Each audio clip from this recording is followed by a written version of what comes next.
Streets don't love nobody, but I'm still in them. Good heart turn cold, cause I've been struck by the venom. Looking over my shoulder, shit is getting colder. 12 steady watching, cause I'm white like baking soda. Somebody should've told ya, I've been out here since day one. So keep on fucking around and acting like I got a play gun. Might just get locked up, singing shit like Akon. Or do me something dirty like they did R.I.P. Trayvon. Shit is really cold out here, you gotta keep a weapon. Stay up on your tangent and watch how you stepping. From jumping all these fences, looking for a way out. Mama said come home with street lights on, but we stay out. Just a ghetto child running wild in my project. It really ain't no mercy in these streets, it ain't no logic. It's the belly of the beast where I roam. These the trenches that I call home. Oh, I don't wanna die in these trenches. I gotta keep it all safety, cause I ain't living right lately. I know they gonna try and take me. I'ma pray for your baby. I gotta keep it all safety, cause I ain't living right lately. I know they gonna try and take me. Oh, I'm just trying to make a way out, regardless how it play out. I'll be out till the sun go down and come back up this day out. Oh, I ain't slipping weeks, cause I've been tweaking on them Birkin. And rocking by my lonely, I refuse to let them hurt me. I've been on some give me the bag and let me do what I do with it. True religion, jeans, white tee, brand new with it. Really wicked out and good up, product of my environment. I'm so fucking Florida till the day I go in retirement. I ain't got no deal, I'm out here thugging on my own too. It'll take a mill better just to move me if they want to. But up until then, I'ma be thugging behind a project building, hustling daily for all the ghetto children, Lord. But up until then, I'ma be thugging behind a project building, hustling daily for all the ghetto children, Lord. Oh, I don't wanna die in these trenches. I gotta keep it all safety, cause I ain't living right lately. I know they gonna try and take me. I'ma pray for your baby. I gotta keep it all safety, cause I ain't living right lately. I know they gonna try and take me. Mama, pray for your baby.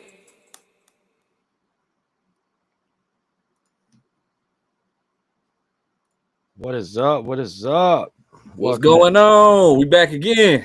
We back again for another episode. Already. What's happening? Cooling, man. Cooling. Just out here working, making it do what it do, dropping back to back on them. Got to stay consistent. Consistency is key. People with short attention spans will move on, and I can't let them go nowhere. Nah, you got to keep working. Got to keep feeding them. For real. Speaking of which, new song Toxic just dropped too, featuring Stacks DeVito. That's out right now. That dropped last week on the weekend, or over the weekend. So that's out. And I think September 11th, I'm waiting on some songs to get mixed. I got an EP dropping too. So, oh, that's what's up. Yeah, I just seen that one of Toxic. We're gonna have to play that one next here in a minute. Yeah, that's featuring Stacks DeVito out of Florida. He's doing a lot of shit. He did a lot of shit with Millie's. He's been on tour with Millie's, and he's got a lot of videos, a lot of music with him. He's got one with Jim Jones. He's worked with who else he worked with? Oh, Al Bial out of New Jersey. Shout out to Al Bial. He's also real close to Millie's too. That whole circle there, he's been pretty much in that circle working with them. I believe he just got signed. He'd be another cat good to have on your show. Shout out to Stacks DeVito. I'll reach out to him for you. Yeah, that'd be what's up. Shout out. He's got like a northern vibe, like, New York style, Barsy, more Barsy. Oh, that's what's up right there. He's dope though. Shout out to Jersey. I see New Jersey. What I say? New Jersey Devil in the house. Shout out to Jersey. Oh yeah, so Al Bial's from Jersey. And that's one of my favorite artists too that he was. Yeah. For real, man. Rude Dog, what it do? Rude Dog. Chilly. But yeah. Yeah, man. What's been good though, man? Oh, chilling, man. Just hanging in there. Enjoying life, man. It's been beautiful and nice. Nice around here in the Carolinas. Yeah, it's been hot as hell in Atlanta, but the breeze starting to blow today, so it's cooling off a little bit. Oh, yeah. We're going to have one of them winters. For real. That's what it's looking like. Damn. Another freeze. Do what? Like everybody was saying that shit about job. Well, it's going to be cold. Yeah. getting back. It's gonna turn back into it snowed. I was surprised to see all that snow that came to Atlanta.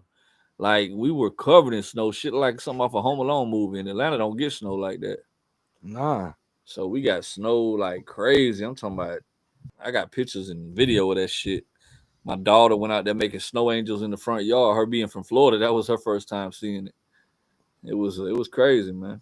Never seen that much snow since I've been living here. I've been here for like 6-7 years. Never seen it. Seen it that day though. Well, last winter that just passed. But it even snowed in Florida though, didn't it? On the Panhandle. Yeah, it did. It actually snowed in Florida, bro. Something ain't never. Like I don't know if they playing with that heart machine or what the government doing. Hey, y'all been seeing that crazy shit on TikTok and around the internet about the motherships coming in November or whatever. Y'all ain't been seeing that? I ain't seen an alien mothership. It's an unidentified flying object, fast as hell, coming to Earth right now. That's supposed to be here in November. You could look it up. The news, the Pentagon, everybody talking about it. It's on the way right now. They keeping it covered up, but it ain't really covered up. They talking about it all online. You could type in mothership coming to Earth. I'm like, bro, what if that shit is real? Like, what if something that'd be dope as hell? It will be kind of crazy though, because it'll change everything that we know, religion wise, and everything. It's gonna change everything about our beliefs. Because like, what do you believe when you see some shit like that you ain't never was taught or told about? Mm-hmm. Yeah, it's supposed to be in November. That ship's supposed to land. Real, you really think Anunnaki coming back? I don't know what to think. I ain't gonna lie to you. What's going on, ODR? What it do? What's good? What's up? About the alien spaceship coming in November. I was telling them boys some shit I seen on TikTok about them aliens coming, man. Nah, I've been seeing it, man. It's behind the sun. They say that bitch ain't tumbling or nothing. It's moving like a ship. It ain't got no tail on it, nothing. Yeah. That bitch coming fast as shit. I'm about it's gonna land in November. Come on, Rob, we're gonna get a shot. No, I'm ready for it. Land that motherfucker in my backyard. They got that pressure, I bet. They come out with that pressure, boy. That's why I say it's gonna change y'all existence and everything that we were ever taught. If that shit is real and it do happen. Yeah. But you know, it could also be set that up for a fake drone attack to make a one world government. Everybody come together. Or they said that Blue Beam. It's Project Blue Beam. It's gonna be like fake shit in the sky that they're gonna do in order to get control of humanity.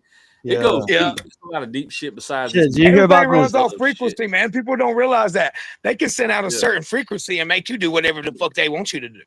Yeah, y'all see on some of the highways. It's like brain waves with music, certain sounds in music. It controls brain waves and make your emotions change. Listen, a lot of people don't know this. Do you know why birds chirp in the morning? Do you know why birds chirp in the morning real early before the sun comes up? To stimulate the leaves and the flowers and the plants. The frequency as the bird chirping stimulates the stuff to open up and accept UV rays and water. Wow, that do make sense. Yeah. Everything got a reason for something. Yeah. I seen that on Google. I Googled that shit. You can Google that. That's dope. There's a lot of shit going on that we ain't aware of, bro. It's a lot going on. You gotta stay woke. Absolutely. Gotta stay woke out here, man, because shit'll creep up and bite you in the ass before you know it. Dang. Yeah, I got a question. Trav, what it do? Trav, the plug in the building. What up? The plug. What up, baby? What's up? Yeah. Shout out to the chat. What's happening, ODR? Good to see you, man. Man, shit, all getting ready to come up there and finish out that 6-shot album and finishing out that shit with KI and then doing some visuals and coming over to see you. As always, ready, I rock with the team. I'm also gonna stop by King Razor's while I'm down and go ahead and me and him are gonna go ahead and get a few EPs together and shit. You know what I mean? That's what's up. Shout out to King Razor. Let me ask you this, there, White Go. What, like your early days back in Atlanta music scene? What was that like back then? Well, when I first got here, I ain't really have no early days. I've only been in Atlanta for 6-7 years. You know, I'm originally from Florida. Okay. I'm from Fort Pierce, Florida. So when it come to Atlanta, when I first moved here, it was just a grind. That's whenever the doors open with the movies, like the Tubi movies, the Lil Boosie shit, the Andre Rison story. I'm in both them on Tubi. How that happened was I was just submitted a couple pictures. And fucking what's it called? The damn what's the motherfucker called that? The casting director. Shout out to Quisha. It's a lady named Quisha who's a casting director here in Atlanta. She liked my look and started throwing me in shit. supposed to be in another horror flick. I just told you I wrote a script. I got one called Roadkill. We about to start filming. I'm just waiting to get a hold of the videographer again. We talked about it, looked at the crib. See, that's the kind of shit. That's the kind of shit I want to start doing right there with my in Tennessee. We're gonna do it in Tennessee. I was telling them it's basically like I start off like I'm in the movie, of course, David, my manager. So we start off, I'm performing in the middle of nowhere, like basically like an outside festival. And then we finish that up, we get a call to where we're going next. And we on the road, the truck breakdown. We get Shaka Man. He's gonna be the tow truck driver in the movie. So basically, Shaka pulls up and takes us to this breakfast in bed house where these two old couple live. That happens to be one of his kids. They got 3 kids. Anyway, they all fucked up. They cannibals. Long story short, so they eat people. So we go to the house or whatever. And that's where the whole movie starts. It's like he brings us to the breakfast in bed spot because our trucks broke down and we're on tour. We're on the road, so we got to wait for the tow truck driver to fix the shit before we can keep going. So he drops us off at the breakfast in bed, and everything goes crazy, bro. Yeah. So it's basically it's a dope little concept. I wrote the whole script, just waiting to put it into play. That's what's up, man. That's what I want to do, man. Yeah, it's just a short little briefing on what's going on. It's called Roadkill. It's gonna be crazy. That's what's up, man. I just can't wait to start. We already got the cover ready and all that. It's like I was telling them like a Grindhouse type film, because Grindhouse is the easiest shit to do when it comes to getting away with horror movies and shit. Right. Man, that shit sounds fire, dude. Let me get on the soundtrack. Just keep grinding. I'll be seeing you, man. I just want to. I might not say a lot to a lot of people, bro, but I be seeing you, bro. You out there working, you moving. Salute to that, man. Yeah, I'm doing it on my own. You know bro. what you're doing out there. You gotta stay consistent. Yeah, I got a lot of music on the way. I got a whole lot of music. Actually, a whole lot of music getting mastered right now, man. I got 3 EPs coming out this year, and then plus we got a rock EP coming out with my cousin James Ryan right there. Okay. I put him on TikTok and Facebook the other day, cuz, and within 10 hours he already had like 4,000 views with like 303 comments telling him, bro, that's your calling. That's what you need to be doing. But, yeah. So, TikTok was that. We were just talking about. Yeah, we were just talking about that. But I just started the gaming on TikTok, doing like the streaming shit. Yeah, that's what shit, man. That's what T Grizzly does. I just started playing that on American Trucker T Simulator. Grizzly make millions off that shit. He don't even rap no more. I've been playing that American Truck. American Truck Simulator. I've been playing that shit on TikTok.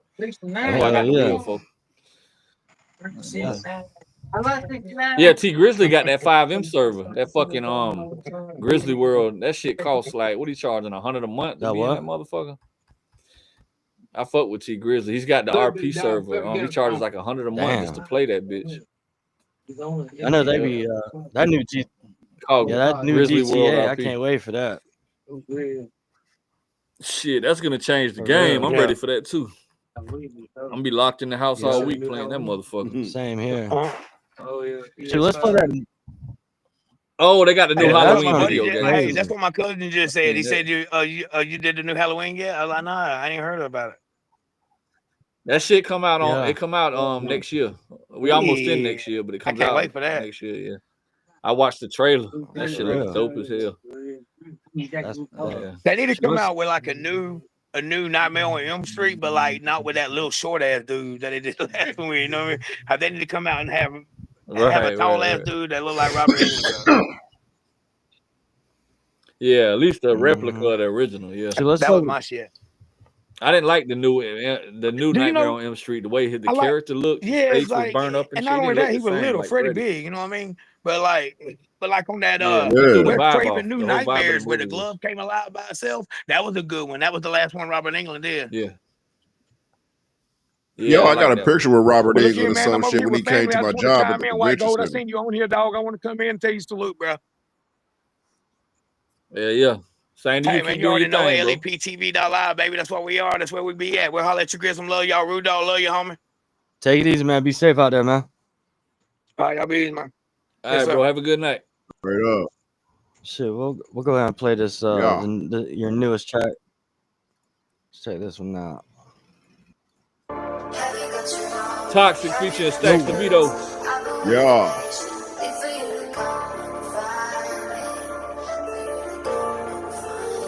Engineer out of Ghana. I want to say Ghana. I like that intro. Holy. 3 Cube on I really fucking hate you. Tell me why I love you. I'm stuck in the middle and I can't walk out. We fight and I blame you. I embarrass and I shame you. It really ain't the same, and that's no doubt. Why can't we go back to how it used to be? Cause I ain't gonna lie, yeah, you're losing me. It's like you love the drama, love to start, love to fight. Got me questioning your sanity, girl, you ain't right. Every time I walk in, it's a new shit. I come a question about a new bitch, ain't no new chick. I'm just hanging with the crow shit, can I get a break? You just keep looking for something, yeah, I'm a mistake. But even though I'm loyal and I spoil and I do everything that I can for you, it won't ever be enough till the day I'm through. It won't ever be enough till the day I'm through. Toxic love affair, pull up a chair. Do you think we can work this out? Your attitude is nasty, screaming till I'm raspy until I forget what the argument's about. Toxic love affair, pull up a chair. Do you think we can work this out? Really, it's too much to bear, and you don't care. I need to walk away, and there's no doubt. Had to walk away from you, it's hard to take all the stress. I'm out here trying to clean my life, but you just make it a mess. Soul is torn, I know you're evil, I'm a fiend for your flesh. Hard to heal from all these wounds when you just keeping them fresh. Now I'm swerving in this bourbon, hope the liquor stopped the hurting. Thought I had a future with you, now that future's not for certain. Friends be telling me I couldn't see my eyes behind the curtain, but I just seen the messages you sent them laughing while you flirting. Got me blinded by the rage, they say don't crash and I'm trying. Broken glass with shattered dreams amidst the screaming and crying. So hard to let you go, sometimes the pain can feel like I'm dying. Every time you speak a word, bitch, I can tell that you're lying. I'd be rich if I had $1 for every problem you hand me. Yesterday you swore you love me, now today you can't stand me. Been trying to show you heaven, but to hell's where you drag me. We had plans until you let them hit, now you running for plan B. Toxic love affair, pull up a chair. Do you think we can work this out? Your attitude is nasty, screaming till I'm raspy until I forget what the argument's about. Toxic love affair, pull up a chair. Do you think we can work this out? Really, it's too much to bear, and you don't care. I need to walk away, and there's no doubt.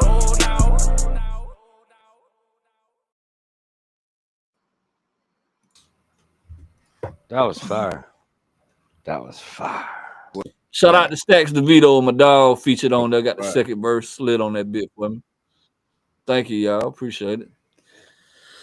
Yeah, man, that's the newest track. I got new stuff coming. I'll have an EP dropping next month. How many songs on the EP? I'm gonna do 6 songs. Quick little 6-song EP. Should we do we should do on the show, do the whole album or the whole EP on the show? Release? Yeah. Yeah, we can do that. We can definitely we'll just play the whole thing. I like doing that. I did that for Rude Dog a few times. I think it's September 11th. I'm gonna do September 11th, the same day we hit that tower. Well, they hit that tower. Yeah. He's there. The day when everything went to shit. Put it like that.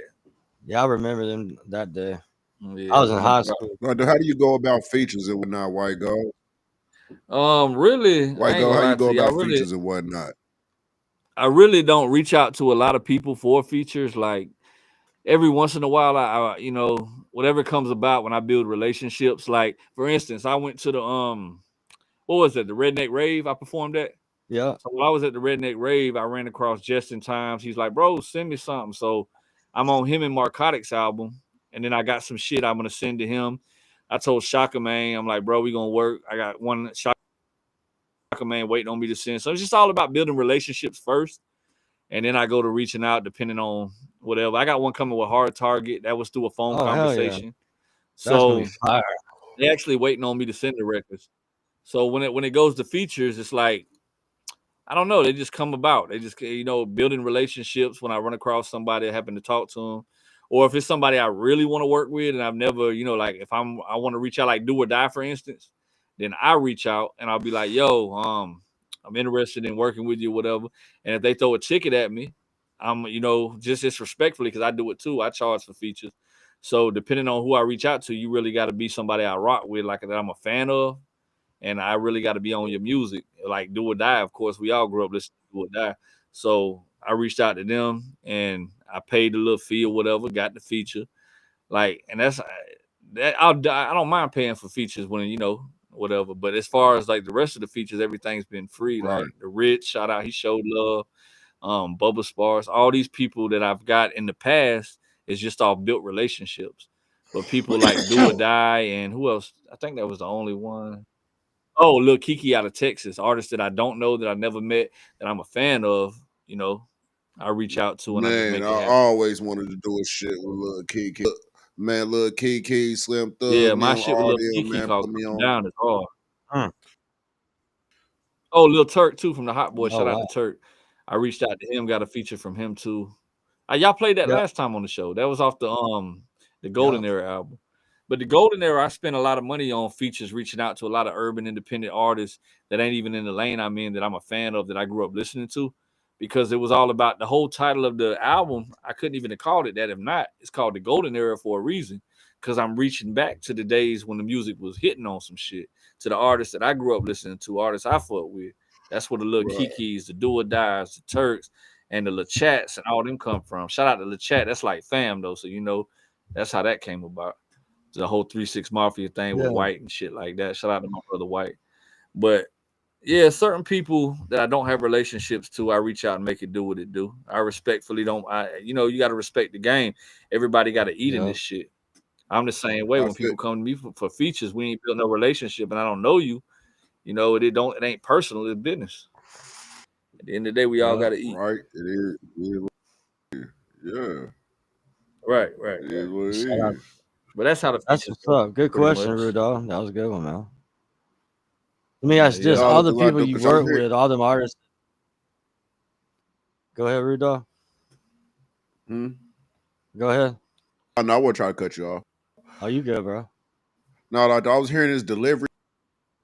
His delivery with how he was bringing it was like, yo, he sound like though he really on his shit when he comes to features and everything. Let me go ahead and check him out. But that's all I was on that one. That's what's up. That's what's up right there. Yeah, I just go off vibes of the record and how, like, normally with my features, my parts are already done when I send them out. Like, if I know the artist I'm gonna work with, I'll make something specifically for them. That's what I did with Doobie with Junkie Love. I made the song about shit that he talks about in his whole platform in order to fit him. So he became the star on the record because he's the one. Because I made it specifically for him to shine. Just like On My Way Now, they were like, "Oh, Gold brought the old Lil White back." Point of On My Way was to deliver something that the artist can really be comfortable with and feel, because that's what I basically cater to the artist I'm featuring. Like, if I know I'm gonna throw you on something and I'm fucking with you and whatever, I'm gonna make the song based on some shit that when you get it, you like, oh, hell yeah, he already knew what I was on. You know what I'm saying? Yeah. That's how I do that when it comes to me reaching out and sending features for people too. Yeah. That's what's up. Hell what up, yeah. guy? That's our homie. What it do? What that shit's ill, man. If you could that style that on Lil White brought in Zero Tolerance, man, boy, that'd be the shit. Like, look how Junkie Love's like 5-6 million now. That song's going crazy. That's one of, and Doobie even tell you, he said it before. He's like, bro, that's one of my best features, because the songs catered to Doobie. It fits on what he's talking about. The beat or what he always talks about. The beat goes right with everything he's doing as far as his delivery goes. It was all set up for that. I made that around the fact that I knew Doobie was getting on the record. I'm a big fan of Doobie too. Shout out to my brother Doobie. He's got nothing but good music. My dog done came a long way. Congratulations to him, Highlight, and the whole Holy Center movement and all that shit, bro. Yeah, ain't going to be at the Summer of Sins this weekend? Yeah, I was supposed to be there, but something went south. I was told one thing, then got told another, so I respectfully declined as far as me pulling up, because due to something that was said that I'm supposed to do this, I'm supposed to be there, something supposed to go down, and then I was told later something different. And I ain't take it to heart. I was just like, okay, you tell me one thing and tell me another. I'll just keep it moving. Yeah. So with that being said, that's why I'm going South Carolina tomorrow to the Pliers thing instead, because we talking some business backstage about, about some not distribution, but like some type of contract business. I don't even about to see what's going on with that. My business manager set it up with Lil Rules manager. That's what's up. So yeah. Hell yeah. What up, Kyle? Can you hear us now? Yeah, I can hear you. All right. How you doing? I'm all right. How y'all doing? We cool, good. bro. Chilling like a villain. Hey, y'all, I've been meaning to ask.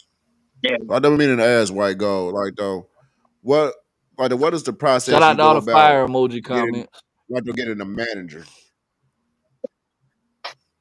Well, all that came about. That's what's crazy. Like it all just fell in place. Like back in the day when I was doing it by myself and I was just me, I basically reached out to a manager in Orlando, Florida at first before I had my fan base. Shout out to Sosa. And he became my manager at the time.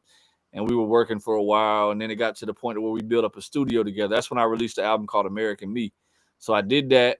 And then we were working together for a long time and we built a studio together. But once we built that studio, we built it in like, you know how they got them, what's them shits called? Them sheds, like where you storage units. So we built a studio in a storage unit. Yeah. And basically, once the studio was built, he was recording people. He was like, "Bro, I've been rocking with you for a long time. It still ain't." Now he was trying to get me with Ritz, and he's the one who turned me on to the whole white rapper lane, as far as like the Lil Whites, the Ritzes, the Jelly Rolls. Because back in the day, I was strictly urban. Like I didn't know nothing about none of them boys. So my manager turned me on to them at the time. Shout out to Sosa, and he was like, "I want you to work with all these people," but he never knew anybody, could never pull any strings. And how that happened was when I first moved to Orlando, a friend of mine named Fred at this construction job. I was working like a temp job. He turned me on to Sosa. He was like, "Bro, I got this dude from Atlanta who's down here that does music." And that's how Sosa, long story short, became my manager through a friend. He was fucking with my music. He was like, "Bro, if you could do all this," and he's listening to me. And plus he produced too. So he started throwing me on his beats. So long story short, we built a chemistry. Then we were together for a long time, built a studio. Then he was like, "I can't keep putting all my eggs into one basket. You know, we ain't made it yet. So I'm still gonna record you for free." Now, this was most of our studio together. Only he owned all the equipment, but I put in my money to building the whole place. But he had the studio equipment. I ain't know how to record then. So back then I was like, he was recording me, said, "I'll record you for free, but I can't keep managing you, bro. I got to focus on the studio and bringing money in now." So I felt it like it was a slap in the face. Once we built it, you got what you want and you pushed me to the side. So I took it to the heart, and where I'm like, you know what? Okay, cool. I just faded out, even though I put my money in helping him build it. I let him take the studio because it was his equipment, and I just stopped fucking with him. I said, "I'm gonna show this bitch. I'm gonna get it on my own." I'm still cool with him to this day. Shout out to Sosa or whatever. But that happened to where I went my separate way. I dropped the song, the album Flying Solo, the first Flying Solo. I hit the streets with it going crazy. Mm-hmm. I seen Kevin Conley. Shout out to Kevin Conley out of St. Petersburg. He was doing like a showcase or whatever with that. He was like a talent show or some shit. And I paid to get on it because I knew what I was doing. I knew he was plugged in with Lil White. He was plugged in with the people that Sosa put me on to that I needed to get to. So basically, I did I hit up Kev. I'm like, "Yo, I want to buy on." He didn't know who the fuck I was. He threw me in the opening spot. I rocked that bitch. That's where I met my manager, David. Now they were friends at the time. So I rocked the show. Afterwards, he was telling David, I heard that, "Hey, what you think about him? Think about managing him."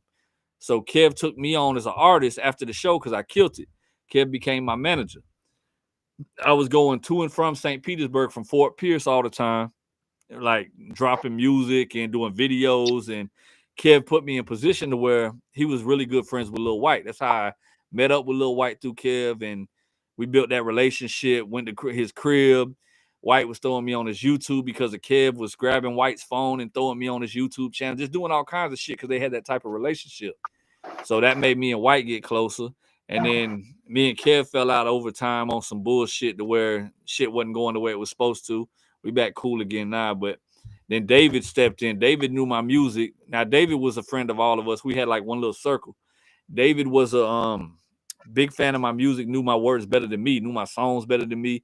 So I was like, "Bruh, you singing my shit better than I am. I'm dropping all this music. He know my shit word for word." So I was like, "You know what? You be my manager, bro. Because at the same day, you got the best intentions for me. Plus, I trust you. You a good dude." David ain't never managed nobody before, but he's always been friends with DJ Paul, Ritz, and all them cats. That's how the Ritz feature came about through David. The DJ Paul intro to the Ebola project, that came from David.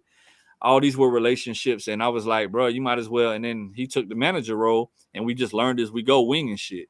And to this day, he's been my manager. We've done a lot. We've toured. We done been on the road. You know, it's just been a crazy. That's how the management shit came along. So I had 3 managers. I went from Sosa to Big Kev, which is how I built all them relationships with Doobie, Lil White, and then David with Ritz, DJ Paul. So that's how all that David and Kev were all in the same. We were all in the same circle. But Kev was my manager at the time before David. So, but David kept rocking with me after me and Kev fell out on some bullshit. And now we back cool. But long story short, that's how all that shit came about. Damn. Yeah, it's a lot to it. Yeah. It's like a lot to the story, but that's the short breakdown. Yeah. Joe, what the fuck I say? Joe, what's up. What it do? He keeps getting kicked out, man. I told him he needed Starlink. Yeah, I don't know if my mic going in and out, and y'all heard everything I was saying. Yeah. We hear everything. Cool. Yeah. Loud and clear. Shout out to the chat. Yeah, we hear you. How y'all doing in the chat? And now David rapping. Shout out to David, my manager, doing his little rap thing. I put him on the song Lit, and it did pretty good in streaming or whatever. So he's working on a little project. That's what's and as far as management goes, he's still there, but I'm pretty much like, we done so much together to where it's like now I'm trying to figure out the next step and what I'm going to do with my career. So that's what's everything's kind of up in the air as far as where I'm going next. I started my own hat line, Class A hats for truckers, being that I drive trucks too on the side. So I got that shit going as far as like, I'll show y'all some of the product. Like, I got the Instagram Class A hats for truckers. So y'all can go check that out on IG. But this is my line here, y'all. I don't know if y'all can see that. Yeah. See, I got holes. It's like comical shit. That's the what it is. Class A hats for truckers. I'm gonna show y'all a couple. That's one of the designs. Here go another one. Can I drop my trailer in your lot? It's like funny shit. Here go one here. Lot lizards love me. Now, if you think about it, everybody's doing hats, but ain't nobody doing nothing for truck drivers. Yeah. Like you ain't never seen no shit like this here. Another day at the truck wash. And I got catch me at the truck stop. And I got two things I hate: low bridges and dirty bitches. That's funny. Then I got shit for females too. Now I got like watch me back that thing up. See the watch me back that thing up for the ladies. I got one called Trucking in Heels Take Skills. Uh-oh. Now I got 30 different designs, y'all. So I got 30 different designs. I'm getting ready to get a banner made. I just copywrote the fucking Class A hat thing. So that's my brand. And the reason I'm doing it because I've been in pilot. I want to get them in pilots, TAs, Petros, all the truck stops, Loves, the racetracks. You ain't never seen nothing like that for truck drivers as far as shit that says shit for truckers. Like I got one that says 34 hours to play, strip club, I'm on my way. All truckers know 34 hours mean you stuck 34-hour reset, you setting around. So I got, and it shows a picture of a stick figure on a strip pole. So basically, that's what I'm doing. My whole niche is behind targeting one market, which is the truck driver market. Yeah. If I do that, mixed with my music, because it blends me together, because I am a truck driver. So I'm doing my thing for the drivers, plus I'm doing my shit for my fan base as far as the music goes. So I blend it all together. That's why that mic drop video, them semis I'm in between, that one to the right, fun fact, that's the truck I drive every day. That's what's up. Y'all keep America moving. That what keeps America moving. Yeah, man. I got TA up the street right here. Yeah, man. I'm trying to get these hats and all them all the truck stops, bro. That's the goal in the end. And if I do that shit, I'll be a millionaire off hats before music. So, I drive local though. I done did over the road for 2 years. What stopped me from that is my music, because I had to go on tour with Caskey and the Heavily Medicated tour. I jumped off the truck for that. Then I got back on the truck over the road. I had to jump off again for the Summer of Sin with Lil White. So I'm always every time I get on the road, I had to jump off because the music shit. I always put music first. So now I'm like, fuck it. Now I'm driving local. I've been driving trucks since 2017. So that's how long I had my CDL. Now I'm local in Atlanta and I'm home every day and I'm off on the weekends. And then I use that money to push the music because, even though I make good streaming money, I do about $1,200 to $1,300 a month in streaming money as an independent artist, but that ain't enough to live off of. So with that being said, that's where the trucking comes in. Plus, child support, a motherfucker, boy. Us men know that shit, bro. They bamming me $1,300 a month in child support. So I pay what a bitch pay for rent and child support. So that's another reason why I keep that trucking thing going. So truck drivers are the backbone, drawing the motherfucking child support behind me, boy. That was all the way on it. And they made sure, boy, I wasn't caught in that shit.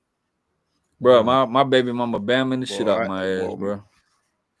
You know that song Witchcraft that I got? It's like witchcraft. Yeah. You know that when this is the verse I talk about killing my baby mama so I can get my daughter back.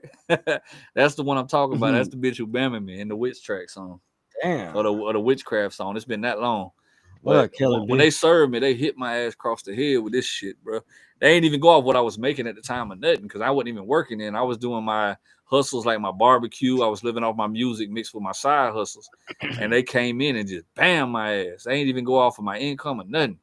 They just say, oh, this is what you gonna pay. That's what Georgia did to me. And ever since, I even went to get my shit reduced. And when I went to reduce my shit, they told me it'd take up to a year before they'll even reduce my shit. And now it's already been that or whatever the fuck, and I went back up there. They're saying, oh, well, we're behind right now, so it could take up to another year to 6 months. I'm like, God damn, I can't get a break, bro. It is what it is, though. That's life. Yeah, life throws you lemons. You got to keep pushing through it. Kelly, what it do? Kelly B in the house. Kelly B in the house. Shout out to Shit, the chat. boy, the way my Crush team Dice, set that what shit up? up, boy. Mud Puppy, As soon what as up? the baby popped out, boy, hurried up and got a test on his ass. As soon as it popped out. I ain't know I had a son until he was 3 years old, bro. Oh, wow. Damn. My baby mama kept my son from me till he was 3 years old. Like a Jerry Springer movie. I got a call from his mama. You know you got a son, right? That's how I found out. I was in Tampa at the time. A whole other relationship with my girl I'm with now. I was like, God damn, it came out of nowhere. What's up, As soon as Laura, I found out I had a son, 2 weeks later, here come them papers. Good to see you, Laura. Damn, my ass. Shout out to Triple T. Mike Malone, what it do? Yeah, that's right though. Lori's World, what up? So I heard up and got the motherfucking paper was like, you owe your child $99.990. I was like, shit, cool. Yeah, they banned my ass. I'm paying for it for the long haul. I'm paying for the long haul, man. They got me. Oh shit, though. I still ended up paying that shit in the long run because the motherfucker lived with me. So and that's what's crazy. I got custody. My oldest daughter lived with me. She just went to college. I had her for 3 to 4 years before she went to college, and I'm paying back pay from Florida, even though she's living with me. Oh damn! So yeah, they still ban me. They don't give a damn. Florida got that back pay shit. Yeah. Joey, what up, bro? What's up with it? Cool. Just in here kicking the shit. Building. Oh, I was posting another fun fact. I did a song for Narcotic and you know that Blind Fury album that they dropped. Narcotic and Chad Armstrong, I want to say his name is. Yeah, Chad Arms. Were on a tour recently. Chad Arms. They were on tour recently, and Narcotic was like, "Bro, I need you to drop a verse for this Blind Fury album." So I did it. Killed that bitch. I ain't heard the song yet. They dropped the album, but I wasn't on the motherfucker, so I don't know what happened. But the song fire. So it should be coming out eventually. They got the song. Narcotic told me he had to mix it. He wanted me to send him an MP3 so they could play it live, but I never got around to it because I had sent him the session file. So I thought that was good enough. But long as the song fire, that shit should be coming. I don't know when, but they got it. And I'm already on Narcotic and what's his name? Fucking Redneck Rave dude. Justin Times album. I'm on they shit. Yeah. And I'm gonna slide Justin Times a track because he told me to send him something. I'm gonna get him on some shit. Because when I met him in person, he was a cool dude. First time I met him was at the Redneck Rave. Yeah, I was gonna ask you, how was your experience for the first time? It was dope, bro. Everybody showed love. And at my hat line, I sold a lot of hats out there. That's the first time I brought them out. I sold a lot. Shout out to Shaka Man. He got one off of me, a cat named Cam, a whole bunch of motherfuckers. I met Duke out there. I met a lot of people out there. I met Hard Targets artists. What's his name? Florida something. Florida Dolph. He was cool as hell. Yeah, everybody out there was cool. Everybody showed love. That's what's up right there. Yeah, we need to get one in too, bro. Yeah, they were telling me, bro. Just you got me on Instagram, don't you? I think so. Yeah, it's White Gold World. If not, just DM me. We'll work something out. Yeah. Link up and do something. For real. Yeah, we got like one track left for this album we working on. It's just features on every track. Kyle on it. Kyle on one of the tracks, but it's like every track got features from like other people from around. Like we did a bunch of stuff with Texas artists. So this one got people from Florida. It's gonna have Country Cody from Florida. It's gonna have Kai. It's got Zilla Gorilla on it. It's got that's my dog. I fuck with Zilla Gorilla. He's supposed to be coming on. Yeah. Now I'm finna try to see about a long time ago with Drum Dummy, my dog. And see, that's why I'm finna say I'm fixing to get some set up with TJ Freak. So yeah, that's see how that roll. Yeah. They don't get the credit they deserve. TJ so raw. They honestly don't get the credit they deserve. Young Dummy and his brother. Them together is a powerhouse when it comes to music. Yeah. Who's ringing the doorbell? Yeah, I know, right? That's Mike Jones. Mike Jones. Hey, nigga, y'all Who? on the track, nigga. For real. I got a text message, bro. I've been busy. That's why I was late to the show. I was taking care of some other business and shit. I just had to get everything off. I was getting, I got the magazine rolling. Got 2 events this weekend in Houston. Got the goddamn Players Ball and then Big Mo's block party at Exotic Pop. We supposed to go down there and do that. And, got a lot of shit rolling. Yeah. I got to I do went the to the press UPS pass store today. Yeah, I got the email. I was supposed to go down there to shoot that video with Lil Kiki. I ain't never go do that shit. That Chris Brown video. Yeah. I gotta go. I know you spent some bread. I know you gonna spend some bread with that. Yeah. Yeah, that video, shit, yeah. Cost me about 2 to 3 bands to really do it though.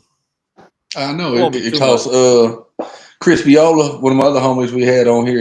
We just shot one with him and Kiki and GT Garza. And it's about $3,000. Yeah. Damn. What, to shoot the video? Well, counting the feature and then and the video. Well, no, I only gave Kiki a stack. I gave Kiki a stack for the verse. I just shot him 1,000. Yeah, that's cool. Like I say, but for everything, he told me another 1,000 pull up on him for the video. So yeah, you're right, because it's gonna cost about 1,000 for the videographer to get the women and all that bullshit being up there in Texas. So yeah, about $3,000 in total when I shoot the video. But that shit went stupid. It was worth it though because the streams went through the roof on that song. Yeah, I did. Really good that's still a good price because I know his price done went up. Yeah. Especially he's been dropping consistently too. His last album, that Hotel album, fire as fuck. Legend Hotel. Yeah, that shit's fire. Look, Kiki don't miss, bro. That's also one of Power Wall's favorite artists or whatever. He don't miss. Yeah. For real. Right about that. I got a track with him too. I got a track with Kiki. I got like 6 with Lil Flip. I got stuff with Tom Tom, Charlie Boy. I got Little Flip on the show. Yeah, you got to bring him on, bro. Yeah, for real. It's possible. It's very possible. For real. Yeah, you probably reach out to the management and get him on here. They always respond quick. I'm just hit him. Yeah. But yeah, man. We got some stuff. We dropped one with Bubba Sparks. We got some. Yeah, me and Bubba reckon numbers. I got one called "Shot from the Bottle" with him. We got one called the Game Changes, and then we got some stuff with another like up and coming guy named Brandon Hart called Cowboy Shit that we got. And we got 2 other ones we're gonna drop with him, and got stuff with like Screwed Up Click and Swisher House and a bunch of shit like that, bro. So I think it'd be a good link for us to for sure do some stuff, especially you on the same type of type of work. Same vibe. You got one of them 1980s phone over there, that big block phone. It sounded like it just went off. Nah, I got different text message alerts for different people, so I ain't even got to just look at it. I know. That shit sound old school from hell. It's an old school motherfucker for that text too. I ain't even That's what's up. Shout out to Shoot, I got another question for you, White Gold. What's let's see what's your most memorable time with all the artists that you work with? That would be basically living with Lil White for about 3 months after the tour went left and living at his fucking crib, waking up every morning, walking to the movies while they sleep all day. Basically living at that man's shit.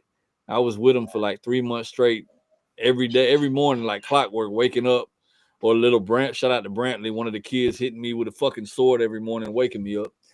And just being there, just living regular life with bro, just building that relationship to where we basically living together. I'm at this shit every fucking day, so that's the most memorable, was building that relationship. They're just living at the crib up in Memphis. Bro, that shit every day was something different, or every night from going out doing different shit. But yeah, that's the most memorable. That's what's up. That and being on the road, being drunk as fuck at every show and not remembering, getting up on stage, calling out the wrong cities. When I'm in somebody's city, I'm calling out where I just left because I'm too fucked up to remember anything. Thank God I don't do that no more. I used to be bad with that, bro. I used to get up there. Every show I was twisted. I was fucked up. Back in the Doobie days, back when I was doing all that, was like 5-6 years ago. Bro, I used to go on tour fucked up. I used to every show I'm like a zombie. And I wake up not knowing where I'm at. I was bad with that shit. But then when I started like trucking over the road, it killed that, because you can't drink when you over the road. And that killed that vibe, the drugs. I couldn't do none of the shit I was doing. So I sobered up. Right. Thank God for trucking, for real. Boy, I was rock star lifestyle for real, bro. Damn. I done lived it. So many memories I got from that shit, and even ones I can't remember. I ain't gonna lie, bro. I lived that life for real. Hey, I know I wasn't on the show probably at the first of it. Where are you from, bro? I'm from Florida, Fort Pierce, Florida, born and raised. Okay. Yeah, but I live in Atlanta, Georgia. I've been here for like 6 years. Sound like you got some family from Louisiana.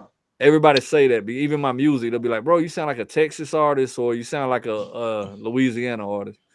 But I'm from Texas, so I can hear more Louisiana because I got a lot of family from down there. So I hear like just some of them words. They're very Louisiana-ish. I'm real Southern. Like my parents are Southern as hell. My mother's country as shit. Sound like Paula Deen. My daddy, he's got more of like just a deep voice. They ain't really country. But my mama's country as hell. So I think it's a blend of both intertwining. I don't know. But when you're from the South, everybody got that lingo, man. Yeah. Right. But yeah, I'm Fort Pierce, Florida, man. About 2 hours from Orlando. I'm in the middle of that. I'm in the middle of what's that? Lauderdale, West Palm, 45 minutes from West Palm Beach, Florida. Little ass gutter ratchet town. I grew up in the projects, ratchet ass city, Fort Pierce, Florida, bro. They call it Fever City. Yeah. Oh, really? Damn. I've been in Atlanta now for a while and loving it up here. Yeah, man. How far are you from Grizz and them? Probably 6 hours. About that. Oh, okay. Yeah, that's not that far. In Texas, moving through Texas, that's not that far. It takes about 12 hours for me to get to Texas. About 12 hours. Yeah, because I used to drive. I used to drive box trucks to Texas, running loads and shit. And it take me 24 hours. 12 to 13. That's weird because it take me 24 hours to get to Grizz. Okay. I think Atlanta, because it's another way. It's like a straight shot up there. Yeah. What up, Gorilla? What up, bro? Goddamn Randall White in this bitch. You already know. What's happening? Oh, yeah, What up, bro? yeah. How was y'all? Yeah, man, we got good in this motherfucker. Oh, yeah. We need you to take on a show, man. 100 crackheads. Got some. I got some. Boy, I'm from Georgia, baby. We make all ends meet. Georgia. Where you at, bro? You up in the shop? No, shit. I just got home, man. I came on down to a little man cave, jump on here with y'all. I promised Grizzle I would. And I rushed on to the house, hit the bank. Shit, here I am. Word. Appreciate you, bro. Good to see you, Gold. Good Same to see here, you, bro. baby. Same here. So with it.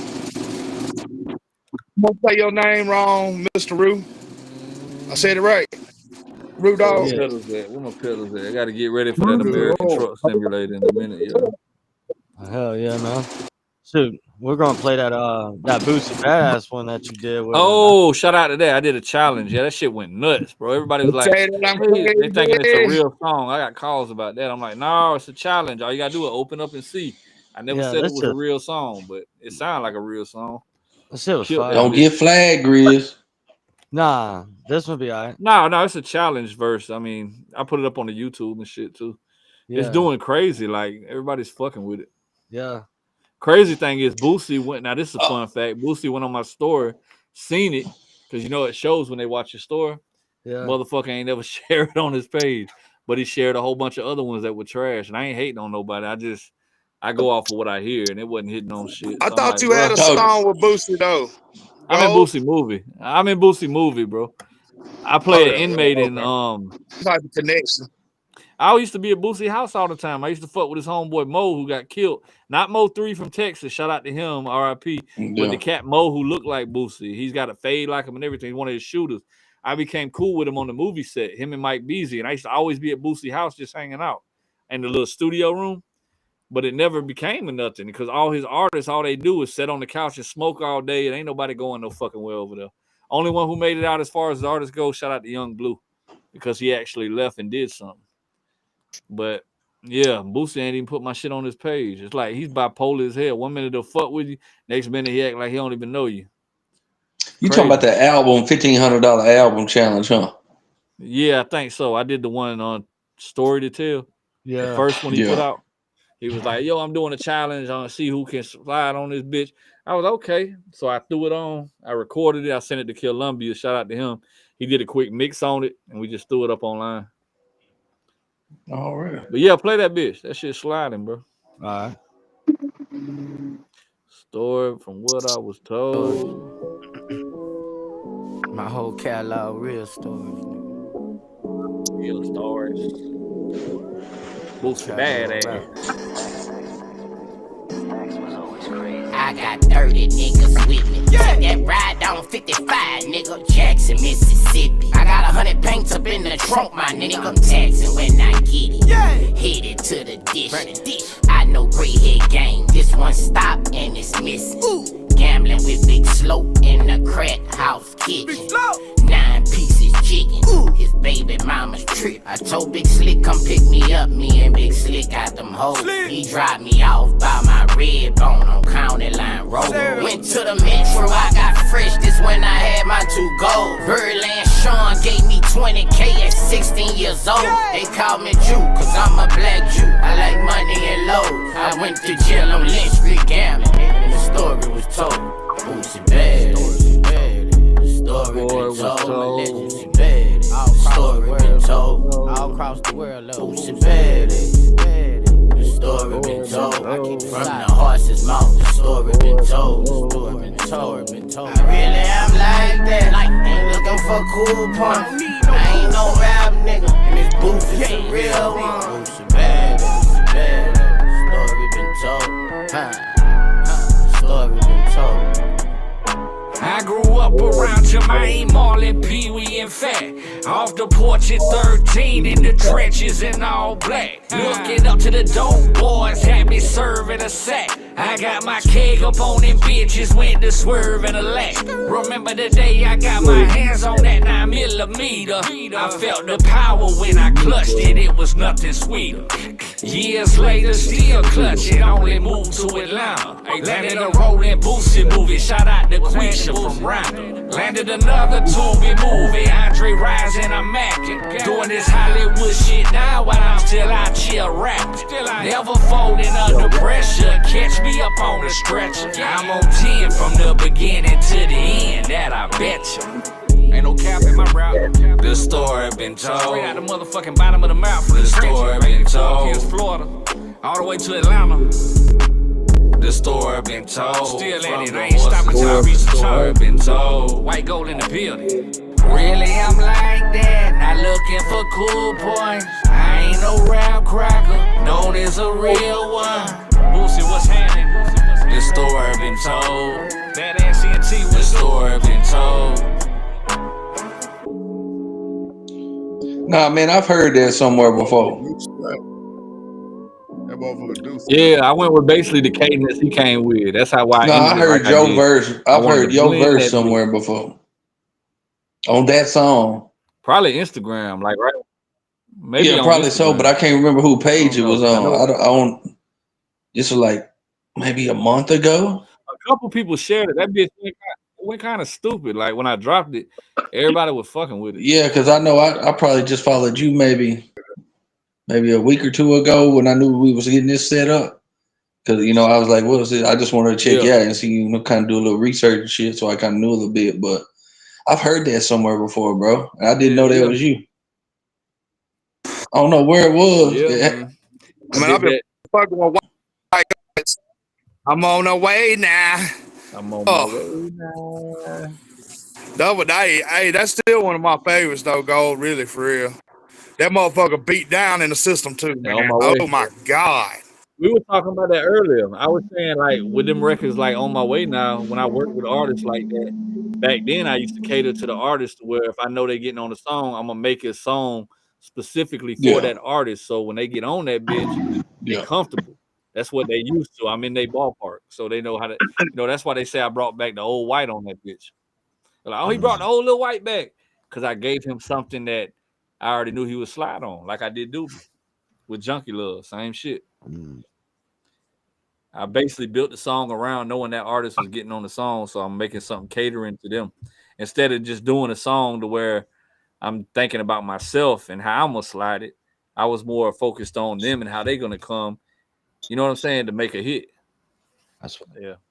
Pimp shit. Yeah, man. For real, man. For real shit. Shit like that, because that way the artist feel comfortable to the motherfucker.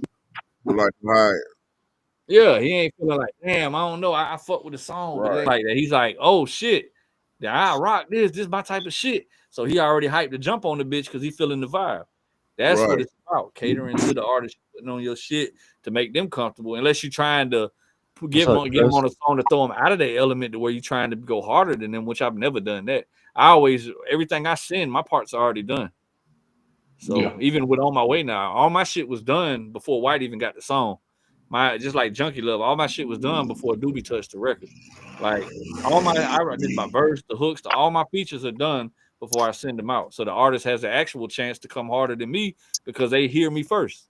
See what I'm saying? Yeah. Let me ask you this: I just like making good music. Let me ask you this: what's your process of creating? Do you like the beat? Now this is the truth. This used to be my process every fucking day back when I used to drink heavy. I used to get me a bottle, like my own personal fifth or whatever, Reynald, Hennessy, fucking what I drank a lot of. I drank a lot of that 1738 shit. So anyway, I get me a little bottle, I get in the whip, cut the AC on, cut the music up, grab my pen and my pad and just pour up, sip, and just write and vibe. That used to be how all my shit was created, right? Every fucking song all the way up till I did the Leveled Up album. That was a couple years ago. Ever since then, I was going to a studio with my dog Burger. Shout out to Burger 321 out of Melbourne. He was signed to FCE. He did a song with Moneybagg Yo, Dirk. He fucked with all them cats. So he's a good friend of mine. And I used to go to the studio and watch him record in Atlanta when the FCE was around, because that's where Dirk and Moneybagg and all them used to go. And he punch records. So everything he does, he don't write. He just gets in there. You'll hear him mumbling a whole bunch of shit. And then it'll come out. You'll be like, God damn. Everything is flawless too when it's dropped and the song sounds so perfect. That's where that came from. So I started punch recording. That's my new product. What I'm getting around to, I used to do it one way, now I do it another.